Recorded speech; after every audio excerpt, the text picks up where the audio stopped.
In this video, you'll learn about piecing from the center out to the edges as seen here, like a traditional log cabin block. As a matter of fact, some people refer to this type of piecing as a crazy log cabin or a freeform log cabin.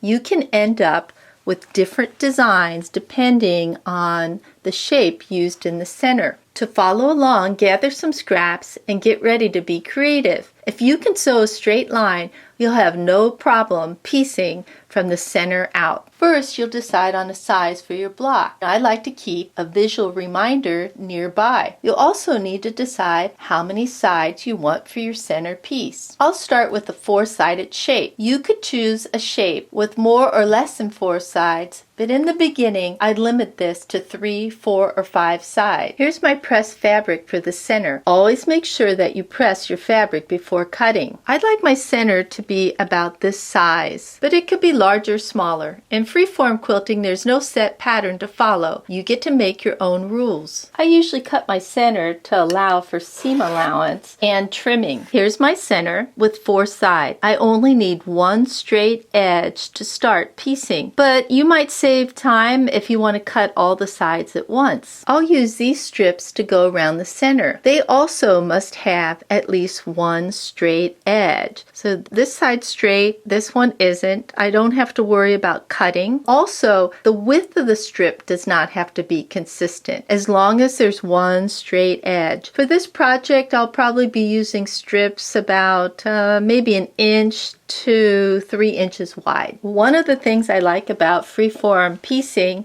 is that you don't have to be precise. So here's a strip that there's a raggedy edge here and this doesn't look so straight.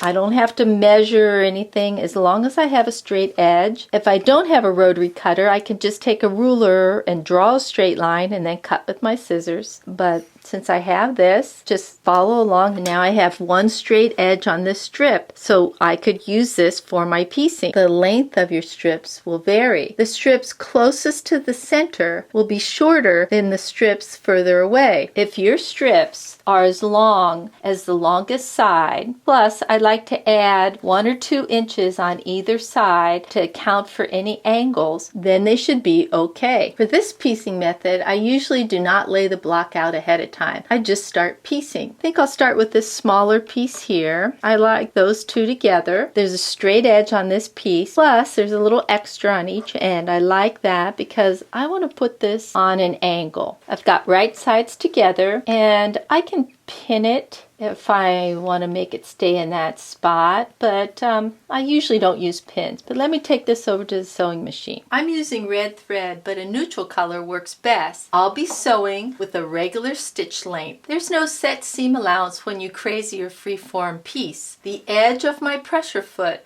will follow along on this straight edge. My seam allowance will be the distance from my needle to the edge of the foot. Well, let me start sewing. Don't forget to take your pins out. Edge of my presser foot is going to follow this fabric.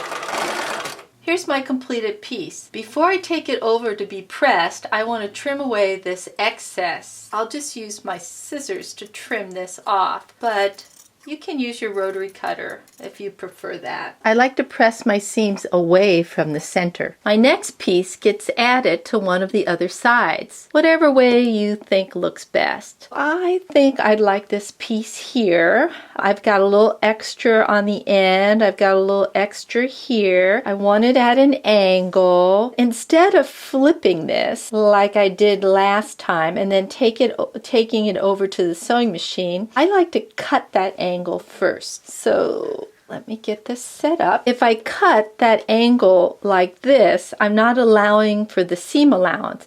And you know, this doesn't have to be precise, but I'm just going to add a little bit, scoot it a little that way, and let me cut that off. Put these together, flip this over. I'll just take this over to the sewing machine and stitch. I've sewn and pressed this piece, and before I go any further, I'm going to do a size check. This center is much bigger than what I started with, which is okay. I might decide I want a really big center, but I think I want it a little bit smaller. Maybe not this small, but a little bit smaller. I like to just try to cut that down right now before I go any further. Let's angle this. And there's no right or wrong reason why I'm angling it this way. I just think it might look nice like that. I'll angle this piece so I can get that sort of flower in the center. Like that. I'm ready to add my next piece. I can add it here or here. I'd like this piece down here, but you can see it's not long enough. So I can cut these down, or I can cut a longer piece of this. I think I like my strips a little bit narrower, so let me cut that off. I think I like them more of an angle, so let me cut this strip so that there's an angle there and it doesn't look straight like that. Is this going to fit? It needs a little bit extra to make those angles, but let's try it and see what happens. My straight edge is right here. I'll put right sides together, take this over to the sewing machine, press it, and I'll bring it back to show you what it looks like. Well, that definitely cleared from here to here, but I need to show you what's going to happen when you start adding pieces. And this happens quite often when you're doing center out piecing. This angle, let me cut that off so you can see. You need a straight edge. There's my straight edge. When you go to add a piece here, you're probably going to have to cut this piece down. Let me start sewing around and I'll show you what I mean by that. Next piece that I'm going to add, I'll put on the end here. It's got a straight edge right here. I'll just flip this over. I could cut ahead of time, but I'm not going to bother with that right now. I'll trim it after I sew it. It is kind of long. Sometimes that gets caught underneath. So I'll trim that off and I'll take this over to the sewing machine. This piece has been sewn and pressed, but I still need to trim this out. Take my rotary cutter and snip that off. If you don't trim that out, then it gets really bulky back there. So you want to take care of that as you go along. Let's see. I can put it on this side, anywhere I want. If I were to add it right here, it's going to be a problem because there's no fabric down here. I find it best to trim and get 4 straight edges before I start adding any more pieces. I have one side that's straight here. This side is uneven, or it has a lot of different edges. Let me trim that off. Remember, there's no right or wrong on how you trim. You just want to make sure you get those straight edges. Here's a straight edge. Here's a straight edge. I need a straight edge over here. Let me put it at an angle. And I'm ready to go with my next piece. I think I'll put it right here. Put right sides together. It's kind of long, so let me trim a little bit off. Makes it easier. I'll just take it over to the sewing machine like this. I've sewn this piece in.